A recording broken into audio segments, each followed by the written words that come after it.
Alors, bonjour à tous, on se retrouve pour faire le montage des oreilles et faire le béret de notre teckel.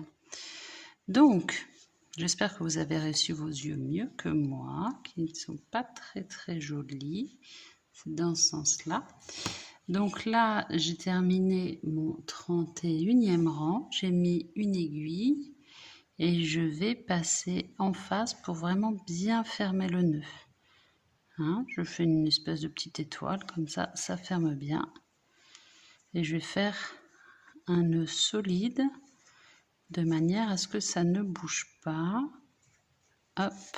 Et après, moi, ma technique, je pense que chacun a la sienne. Je passe n'importe où dans la tête, enfin dans la partie, hop, et je coupe à ras.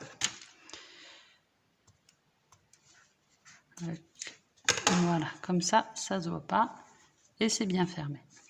Donc j'ai mes deux oreilles que je vais laisser de côté. Pour l'instant, on va s'attaquer au béret. Béret, on va commencer avec celui-ci. On aura besoin de ce qu'ils appellent le rouge vif et on aura besoin du corail. Très sympa la couleur du corail, j'aime beaucoup. Et on va attaquer avec le rouge foncé. Donc ce qu'ils appellent béret alpin. On fait une boucle de montage classique. Hop, et on va faire 15 mailles en l'air. Donc 1, 2, 3, 4. Je fais une pause pour vous rappeler si vous avez du mal avec les bases. Vous pouvez regarder dans la playlist dessous, vous avez toutes les bases que j'ai déjà filmées avec un fil épais. 5, 6. Et on va faire une maille serrée dans la première. Enfin une maille coulée, pardon, pas une maille serrée, une maille coulée dans la première maille. Ne vous trompez pas, prenez pas celui-ci. Prenez bien celui qui est relié à la pelote et maille coulée. Voilà, ce qui fait que ça, ce sera la base de notre béret. Alors là, en premier rang, on doit faire 18 mailles serrées. On ne va pas piquer dans nos mailles, on va piquer, on va se mettre dessous en fait. On va s'en servir juste d'une armature de ça. Vous voyez, on ne va pas piquer dans les mailles, juste dessous, on fait 18 mailles serrées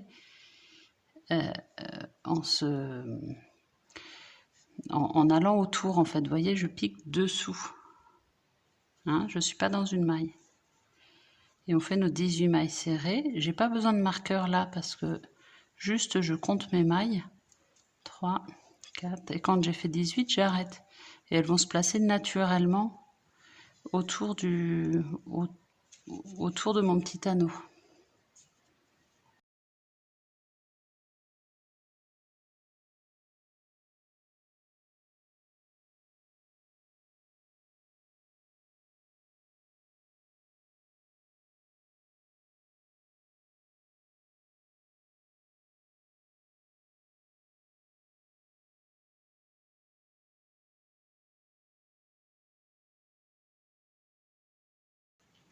Voilà, j'ai fait mes 18 mailles serrées.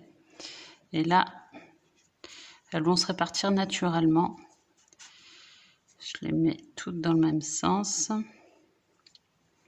Et là, maintenant, hop, je vais pouvoir mettre un marqueur parce qu'à partir du rang 2, on va compter. Enfin, on va compter. Donc, moi, j'ai pas fermé le rang, donc je fais pas de maille en l'air. Et là, on va faire 2 MS, donc augmentation. Et après, une maille en l'air, une maille serrée dans les deux suivantes. Donc, on prend dans le bon sens ces mailles, hop, parce qu'elles se sont retournées.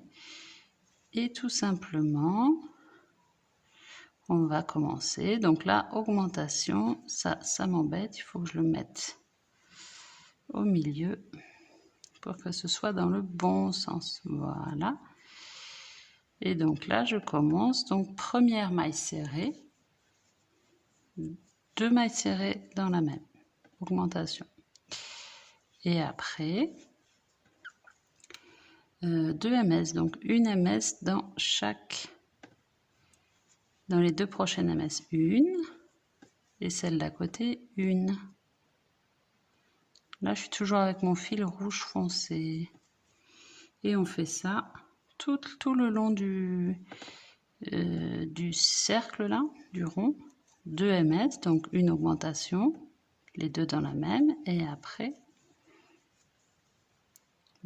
une MS dans les deux prochaines. On fait ça tout le rang.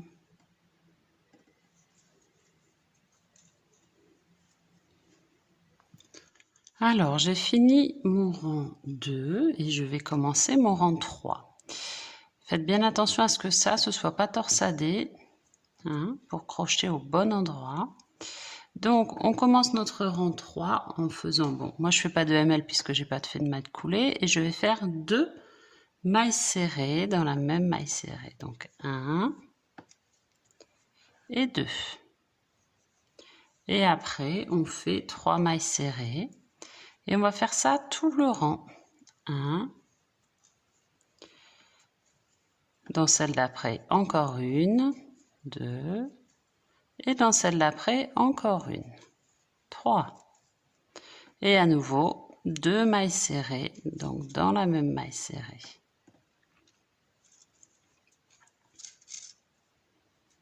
Hop là. On fait ça tout le rang, on se retrouve pour le rang 4.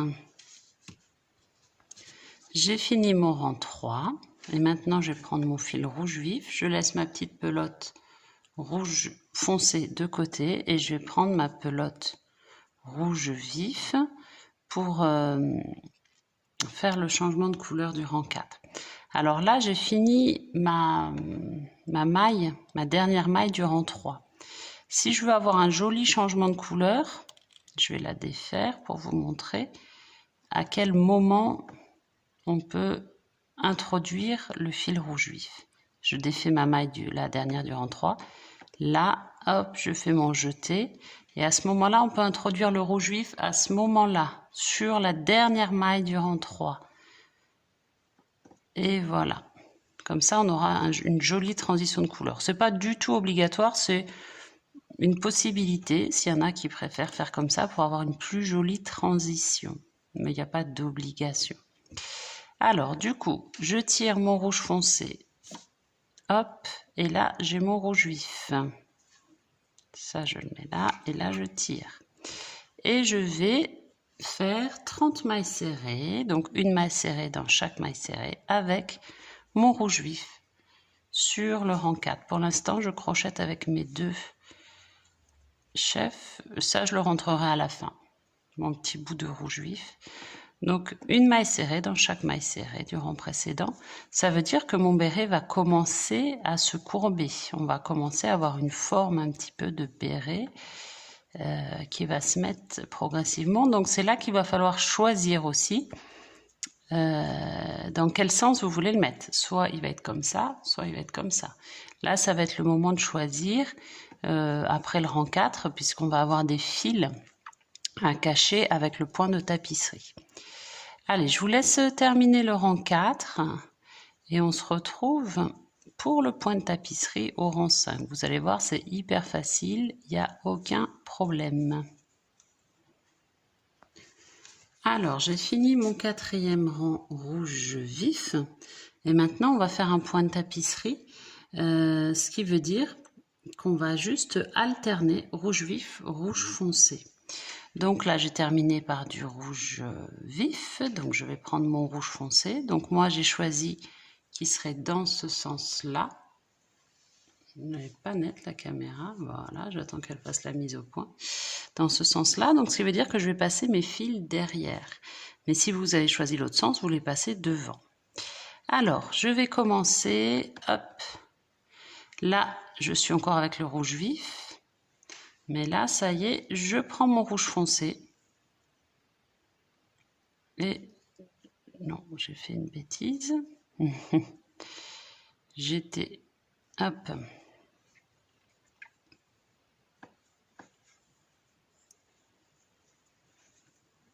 Voilà. Et là, oh, c'est pas vrai, regardez, j'ai un petit bout là. Une petite boucle.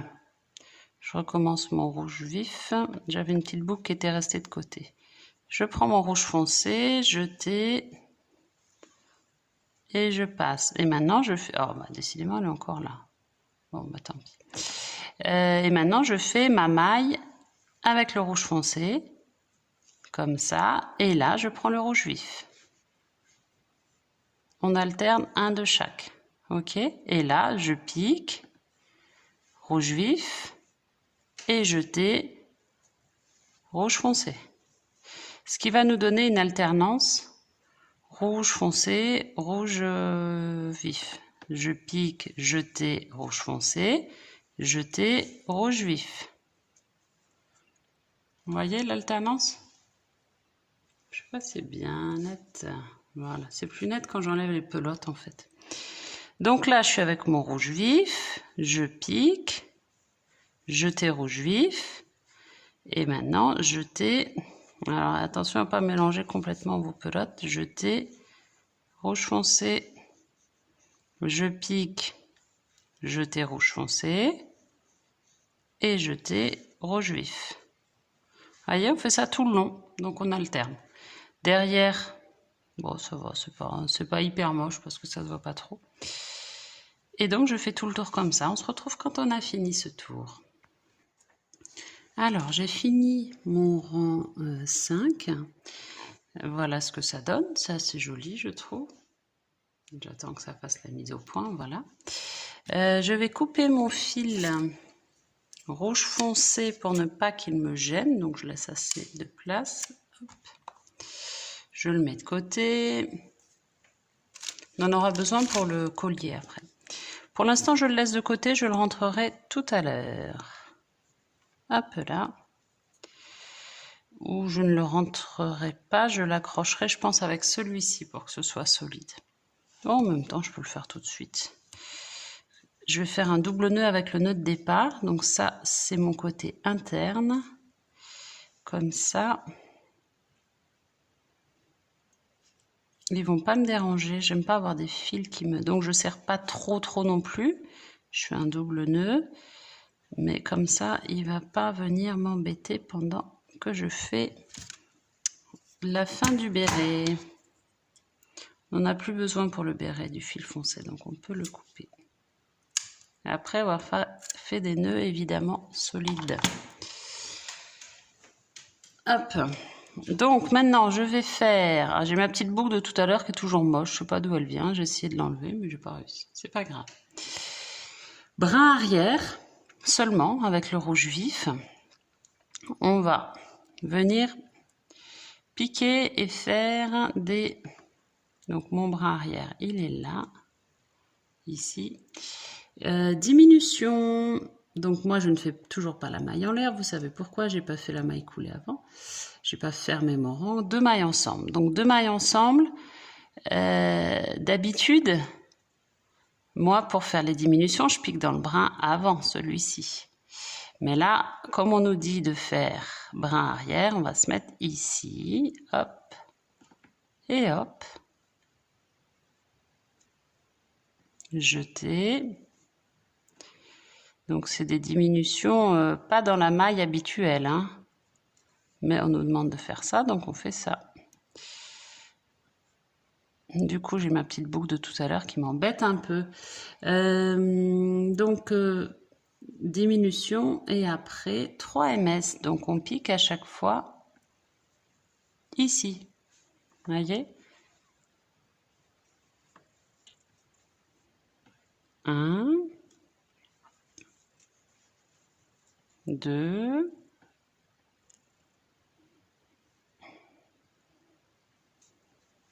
et 3. Et à nouveau, diminution en piquant dans le brin arrière seulement au lieu du brin avant. Classiquement dans les diminutions, on va y arriver. Voilà. Le crochet est un peu gros, je trouve, pour faire ces diminutions. Peut-être que un crochet un tout petit peu, c'est un 3,5, un 3 serait peut-être mieux. Et 1, 2, 3 après. 1, toujours dans le brin arrière. 2. Et 3. Et voilà. Allez, je vous laisse faire tout votre rang 6 et on se retrouve pour le rang 7. Alors, j'ai fini ce rang-là, le rang 7. Non, le rang 6, j'ai fini le rang 6 et maintenant je vais faire le rang 7.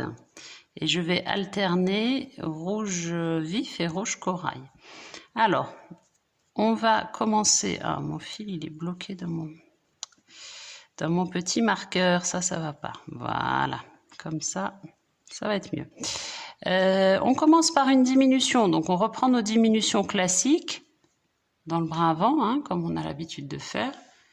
C'est pénible, ça fait pas la mise au point. Il faut que j'enlève ça. Voilà, si j'enlève les pelotes, ça marche toujours mieux. Donc, bras avant des 2 mailles, hop. Jeter, je passe, hop. Et là, je vais alterner, donc c'est une diminution et après une maille serrée. Non, je suis au rang 8 là, je dis une bêtise. C'est une diminution, donc 2 mailles serrées ensemble, et 2 MS. Donc, là, j'ai fait une diminution classique. Sauf qu'on est en point de tapisserie. Donc, j'enlève ça. Je recommence. Je prends mes brins avant, clac, clac, des 2 mailles pour faire ma diminution. Et là, d'habitude, je prends celui-là. Mais là, je vais prendre le corail. Je mets comme ça mon corail. Et je passe, hop.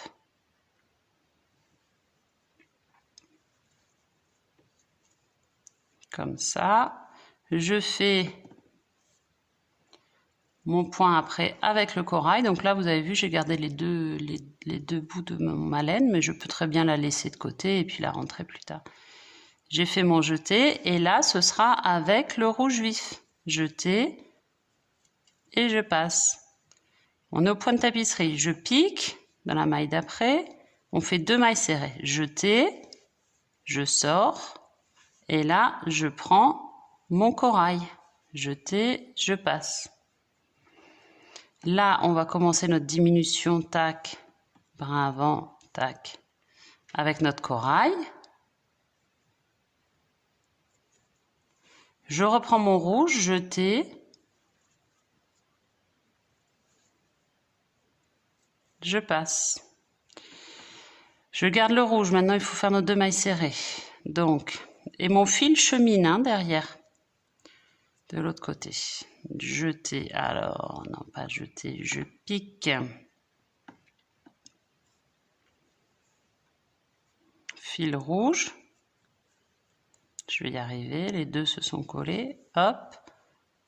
Et là, jeter corail. Il faut être un peu concentré pour ce rang 7. Hein. Je pique avec le corail, je reviens, et là, jeter rouge vif. Et l'autre chemine derrière. Ok, comme ça on a cette impression de tapisserie quoi. Allez, je vous laisse terminer. Donc là, moi je vais continuer diminution et deux mailles serrées. Alors, j'attends qu'il fasse la mise au point. J'ai fini mon rang 7. Et je vais attaquer le rang 8 avec du corail seulement. Je coupe mon rouge vif. Pour l'instant, je le laisse. Oh non, je vais faire après, j'aurai moins d'accès. Donc, je vais faire tout de suite un double nœud pour qu'il ne bouge pas. Il faut vraiment qu'il soit costaud pour pas qu'il passe à travers. Je vais même en faire un triple, vous voyez, comme ça au moins je serai sûre. Quadruple. Je serais sûre que ça bouge pas. Moi, je trouve que c'est vraiment le point faible dans les amigurumi quand on n'est pas vraiment sûr de ces nœuds, de ces fils. Il faut vraiment pas qu'ils bougent. Alors, c'est sûr que si vous le posez sur une étagère dans votre salon, ça va pas risquer. Mais si vous le donnez à un enfant, voilà, faut vraiment que ce soit béton, que ça bouge pas. Alors, je suis dans quel sens? Je suis dans ce sens-là. Mon fil est passé derrière. Hop. Voilà. Donc, je suis comme ça. Qu'est-ce que j'ai fait? J'ai fait une bêtise. Je l'ai passé ici. Il n'aurait pas dû passer ici, mon marqueur. Voilà. Là, il est bien. Ok, maintenant je fais mon rang 8 que avec le fil corail. Toujours pas de maille en l'air, donc je fais mes 2 mailles en sangle, donc brin avant. Là, on est quand même plus cool, hein, parce que rang 7-8, ils étaient un petit peu techniques. Donc, diminution. Jeter, hop. Et une maille serrée. On fait ça tout le rang. Donc là, c'est quand même beaucoup plus cool. Le béret va être joli. Je trouve qu'il est très ajouré, donc c'est joli. Mais c'est vrai que ça demande un petit peu de dextérité, ce point tapisserie, avec des diminutions. Hein, c'est vrai que c'est pas forcément évident. Après, si vraiment c'est trop galère pour vous, le point tapisserie, vous passez directement à une autre couleur. Je veux dire, vous n'êtes pas obligé non plus c'est pas dramatique. Il aura quand même son béret, notre petit équelle, si c'est pas alternance de couleurs en diminution. Vous voyez ce que je veux dire? C'est pas non plus. Je pense que le cours de sa vie du petit équelle va pas changer si son béret n'est pas exactement comme sur le modèle. Enfin, j'espère vous avoir montré à peu près clairement comment le faire. Mais c'est vrai que voilà, ouais, je reconnais que c'est un peu technique. Hein.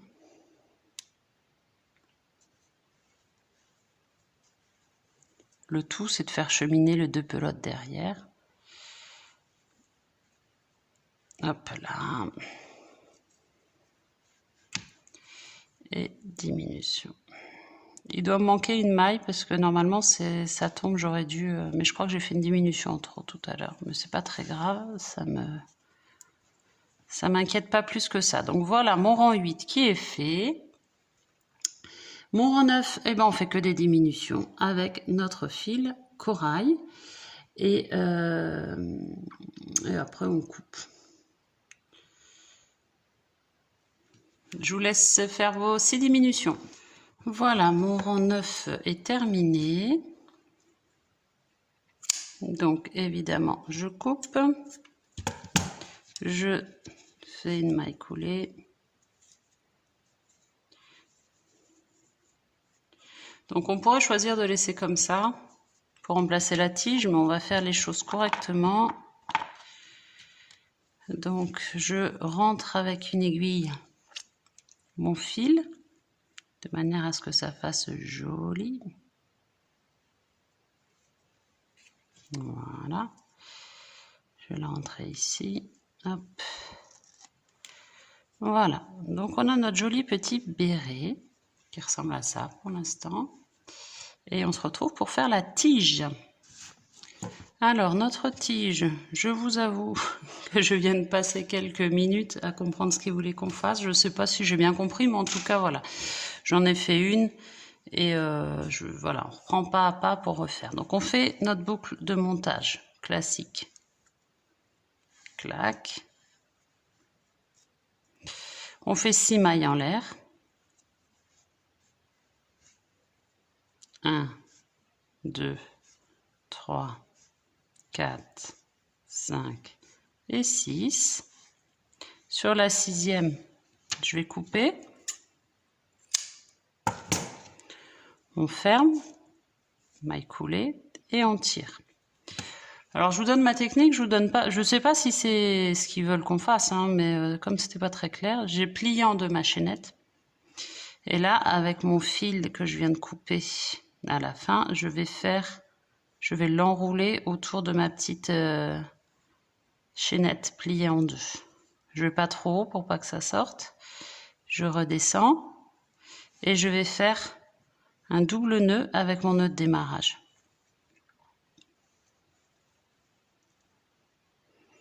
Ça me paraît être la solution la plus facile parce que je sais pas si vous voulez qu'on enroule la chaînette. Voilà, je lâche pas surtout pour pas que ça se détortille.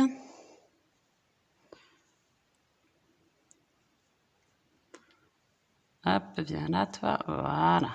Donc là, j'ai ma petite tige et là, ce que je vais faire, c'est que je vais aller avec mon crochet chercher mes 2 tiges pour les mettre dessous. Voilà, je maintiens pour pas ramener ma tige elle reste dehors évidemment, tac, viens là toi, voilà. Je la positionne comme je trouve ça joli. Et là, je vais venir du coup faire un gros nœud avec tous les fils que j'avais à l'intérieur. Comme ça, je suis sûre que ça va pas bouger. Je tire pas trop, évidemment, pour pas que ma tige rentre à l'intérieur. Clac. On vérifie qu'elle soit pas rentrée.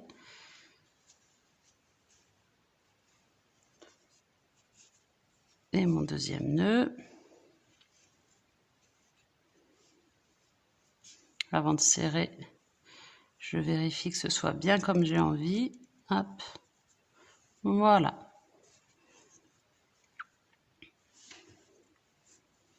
Et je coupe. Quand je m'assure que c'est bien solidement ancré, je vais me faire un petit troisième pour la route pour être sûr que ça ne bouge pas. Voilà, et je coupe.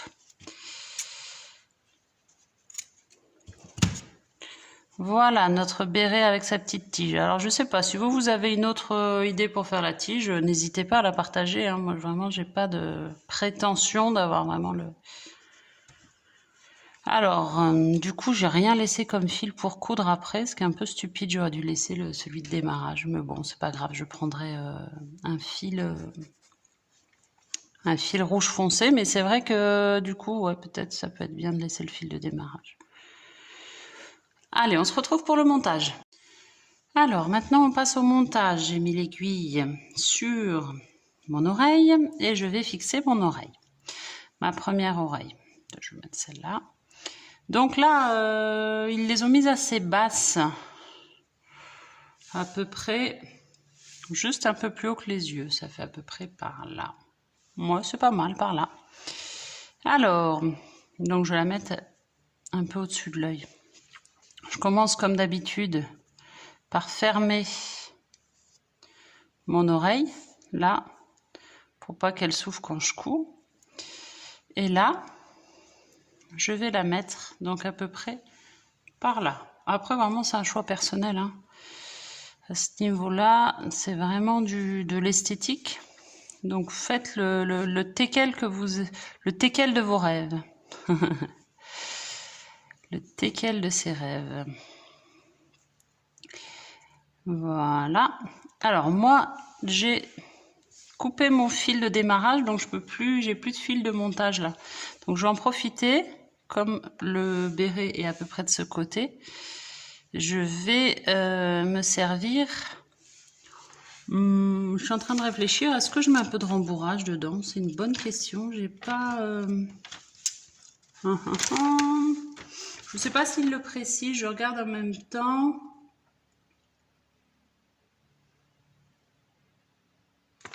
Ouais. Il le précise. On met un peu de rembourrage. Effectivement, ce sera plus judicieux parce que sinon il s'écrase un peu notre petit béret. Allez, bon, j'en ai peut-être pris beaucoup là parce que le tout c'est qu'il s'écrase pas quand même. Donc du coup moi je vais prendre mon fil de l'oreille pour le coudre, donc je vais faire en sorte que ça se voit pas, mais je rajouterai un petit message sur mon tuto pour dire peut-être de garder le fil de démarrage. Voilà, comme ça c'est pas mal. Je trouve ça pas trop mal comme ça.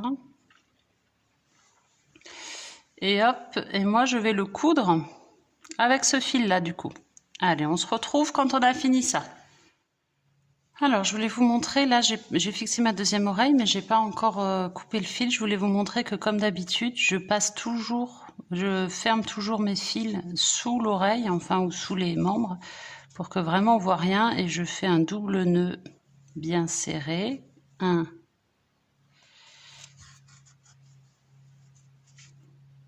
et 2, hop, et après je rentre mon aiguille n'importe où, je passe en travers, comme ça mon fil va être à l'intérieur, hop, et je vais couper un ras en faisant bien attention de ne pas couper mes mailles, comme ça il est bloqué dedans. Et voilà ma petite tête.